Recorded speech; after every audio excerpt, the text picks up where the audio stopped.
Alright, one of the things that you really got to think about when it comes to using Photopea and Photoshop for that matter is that layers are very important. Okay, so you can see, for example, on this picture here, I've got the NME masthead behind Billie Eilish's head.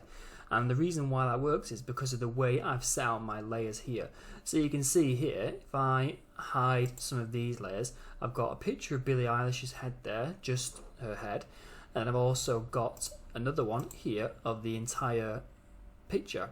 Okay, so at the moment, because of where this NME NME masthead is, it's underneath the picture of Billie Eilish on her own. So it looks like it's on top of her. So if I want to drag that up a little bit, you can see in a minute, it goes in front of her.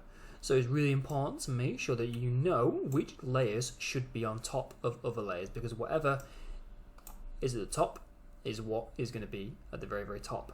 So it's important to make sure you're organized with your layers so you know which stuff should be on top in terms of what's going to be the most visible. If you've got things that are overlapping, like this NME masthead here, which is now on top, and this pug here, which again is now on top.